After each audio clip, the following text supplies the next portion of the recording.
चमत्कारी बाबा के चरणों की धूल मच गई भगदड़, कई मासूम अपनी जिंदगी गए भूल। आइए दोस्तों, आज हम चर्चा करते हैं बाबा, भीड़ और भगदड़ पर। नमस्कार, आदाब दोस्तों।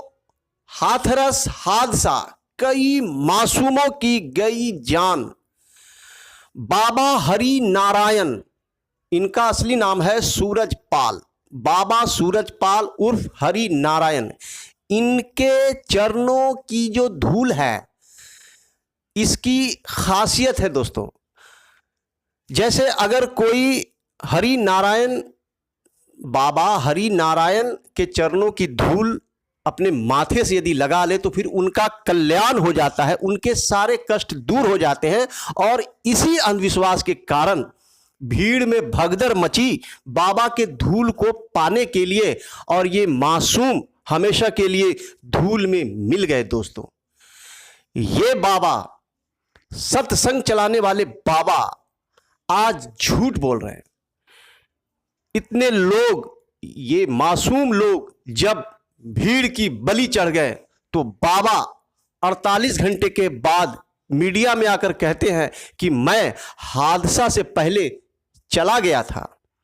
ये बाबा, सत्संग चलाने वाले बाबा, आज अपनी जब जान पर आई तो फिर ये झूठ का सहारा ले रहे हैं, वकील का सहारा ले रहे हैं।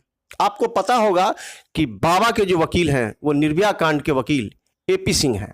दोस्तों, आज बाबा का चमत्कार फेल हो चुका है। जब खुद पर परेशानियां आई तो बाबा झूठ बोल रहे हैं, सत्संग चलाने वाले बाबा झूठ बोल रहे हैं। जीने की राह बताने वाले बाबा इन मासूमों को मरने की राह पर छोड़कर भाग गए। दोस्तों, जब खुद पर बन आती है तो फिर इनके चमत्कार फेल हो जाते हैं। इन फहरिस्त में कई बाबा हैं दोस्तों। ईसाई पादरी से लेकर फर्जी पीर से लेकर फर्जी बाबाओं की भरमार है, इंडिया से लेकर यूरोप तक। हालांकि यूरोप में पुनर्जागरण के बाद इन बाबाओं की, इन पादरियों की चलती खत्म होगी। पादरी वाले जो बाबा हैं, इनकी चलती खत्म हो जाती है।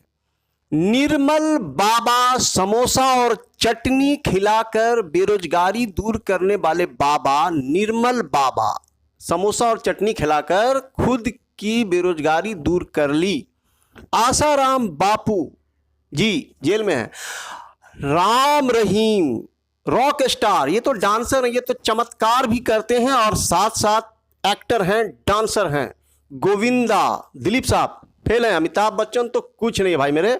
तो फिर चमत्कार और रॉक स्टार दोनों मिक्स इनमें है। दोस्तों, पंजाब के एक पादरी बाबा ने एक मरे हुए बच्चे को जीवित किया। आइए क्या है मामला, पहले इस वीडियो में देखते हैं। हालेलुया। आप देख रहे हैं इसकी आंखों को। Hallelujah, hallelujah. परमेश्वर है, डॉक्टर ने इसको चेक करके भेज दिया। ये काफी समय से डेड बॉडी लेकर आए हुए यहाँ पर। आमीन। ये पवित्र आत्मा है। ताली बजा दे। हालेलुया।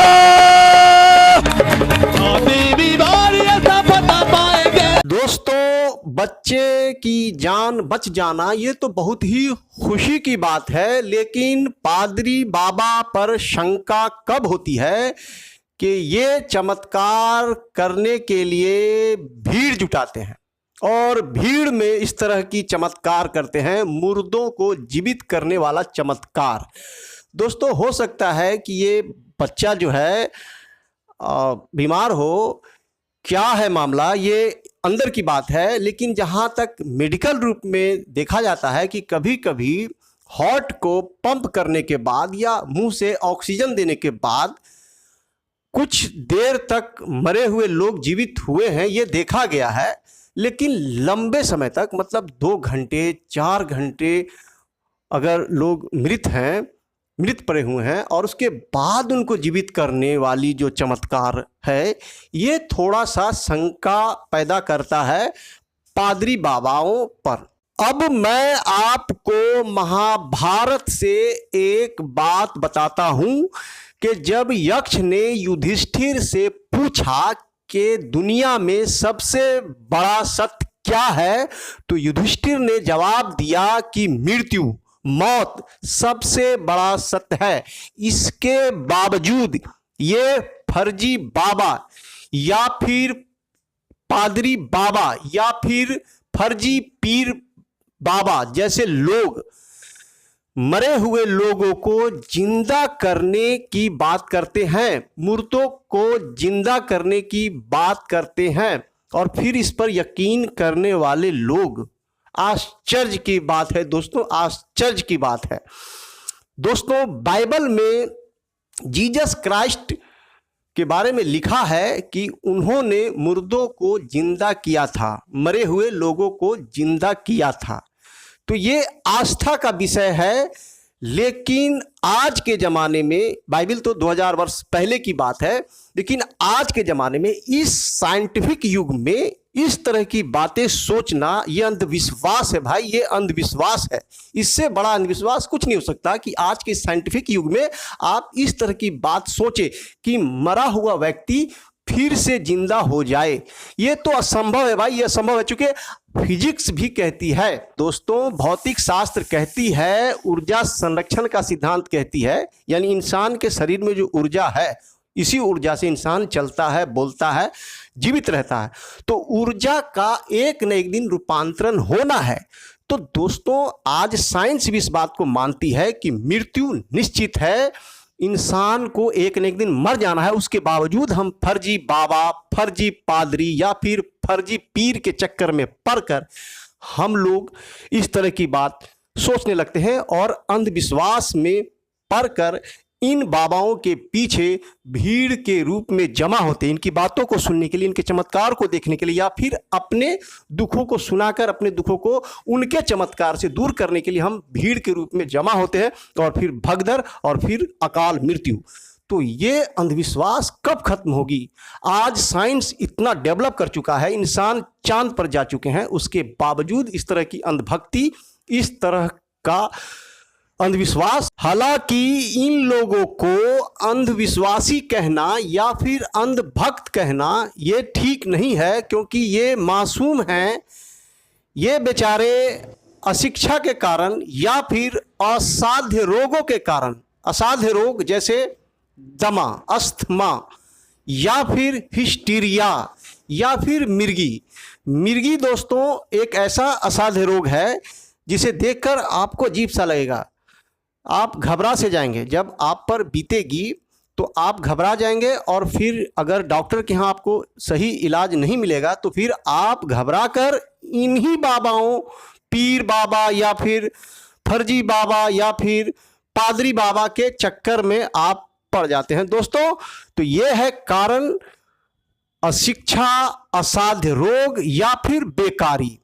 अगर बेकारी है, आपके पास आमदनी नहीं आ रही है, आपके घर की माली हालत ठीक नहीं है, तो फिर आप भी मतलब उदास हो जाते हैं, और फिर अपने मन की संतुष्टि के लिए आप इन्हीं फर्जी बाबाओं के चंगुल में फंस जाते हैं।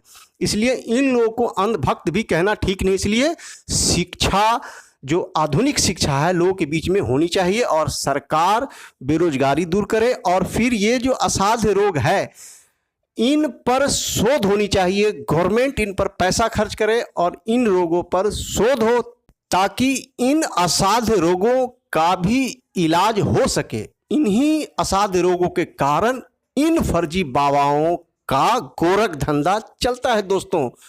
दमा, हिस्टीरिया और मिर्गी, याद रहे दोस्तों। अगर आपको मेरी वीडियो अच्छी लगती है तो चैनल को सब्सक्राइब करें, अगर मेरी बातें अच्छी लगती है तो लाइक करें और शेयर करना ना भूलें दोस्तों। नमस्कार, आदाब, गुड बाय दोस्तों।